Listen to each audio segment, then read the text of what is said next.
Hello viewers, మీకోసం ఒక మంచి ఆంధ్ర స్టైల్లో ఉండే అన్ని కారప్పొడుల్లో మంచి హెల్త్ బెనిఫిట్స్ ఉండే కారప్పొడి తీసుకొచ్చేసాను. అదే కరివేపాకు కారప్పొడి. దీని హెల్త్ బెనిఫిట్స్ అని చెప్పాను కదా, వీడియో లాస్ట్ వరకు చూడండి, ఎన్ని బెనిఫిట్స్ ఉన్నాయో చెప్తాను. సో దీనికోసం ఫ్రెష్ కరివేపాకు తీసేసుకొని, చూసారు కదా ఎంత ఫ్రెష్గా ఉందో, ఇది నేను మా చెట్టు నుంచి తుంచింది. సో ఇలా మొత్తం చీరేసుకొని తర్వాత ఒక గిన్నెలో వేసుకొని బాగా వాష్ చేసేసుకొని ఇలా ఒక చీర వేసి ఎండబెట్టండి. డైరెక్ట్ సన్లైట్ అవసరం లేదు, జస్ట్ సన్లైట్ తగిలితే చాలు. కొంచెం ఒకరోజు ఎండబెట్టండి సరిపోతుంది, ఎక్కువ అవసరం లేదు. సో ఇది బాగా ఎండిపోయిన తర్వాత ఒకరోజు మొత్తం ఇలా ఎండిన తర్వాత ఒక గిన్నె పెట్టుకొని అందులో ఆయిల్ ఏం వేయ అవసరం లేదు, డైరెక్ట్గా కరివేపాకు కొంచెం కొంచెం వేసి ఈ మాత్రం ఇలా అయ్యే వరకు వేపేసేయండి. వేపేసి ఇలా నలిపినప్పుడు మొత్తం పౌడర్ అయిపోయేలాగా వేపాలి. ఇలా అయితే మనకి గ్రైండ్ చేసేటప్పుడు కొంచెం ఈజీగా తొందరగా అయిపోతుంది.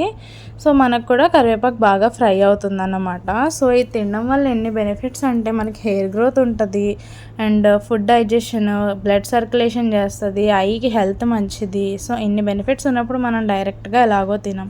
సో ఈ పౌడర్లో అయినా తింటే మనకి మంచిది. సో అదే గిన్నెలో మళ్ళీ ఒక 1.5 కప్ ధనియాలు వేసేసుకొని బాగా ఫ్రై చేసేసుకోండి.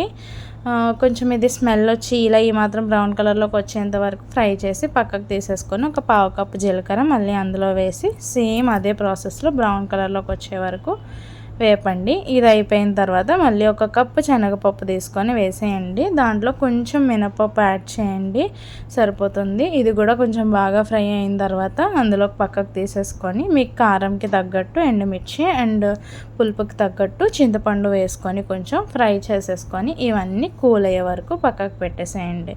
ఇవి బాగా కూల్ అయిన తర్వాత మీరు ఎంత తింటారో దాన్ని బట్టి, మీరు తినే టేస్ట్ని బట్టి సాల్ట్ అడ్జస్ట్ చేసుకోండి. కల్లుప్పు వేసుకోండి, గ్రైండ్ చేస్తాం కాబట్టి కలిసిపోతుంది. ఇన్ కేస్ సరిపోకపోతే తర్వాత సాల్ట్తో అడ్జస్ట్ చేసుకోవచ్చు. ఇది వేడివేడి అన్నంలో నెయ్యి కానీ లేదా గాను నూనె కానీ వేసుకొని తింటే ఎంత బాగుంటుందంటే, ఎంత అన్నం తింటామో మనకే తెలియదు, అంత టేస్టీగా ఉంటుంది, అంత హెల్తీ కూడా. సో గ్రైండ్ చేసేసిన తర్వాత ఇలాగ మన కరివేపాకు కారప్పొడి రెడీ అయిపోతుంది అన్నమాట. సో ఇంత సింపుల్గా అండ్ ఇన్ని బెనిఫిట్స్తో ఉన్నప్పుడు కంపల్సరీ ట్రై చేయాలి కదా. మా ఇంట్లో అయితే చాలా ఇష్టంగా తింటారు, మీరు కూడా ట్రై చేయండి. ఇలా ఒక 8 కంటైనర్లోకి వేసేసుకుంటే ఒక 6 months వరకు ఫ్రెష్గా ఉంటుంది. సో కంపల్సరీ ట్రై చేయండి. ఇలాంటి మరిన్ని వీడియోస్ కోసం please like, share and subscribe my channel. Thank you for viewing.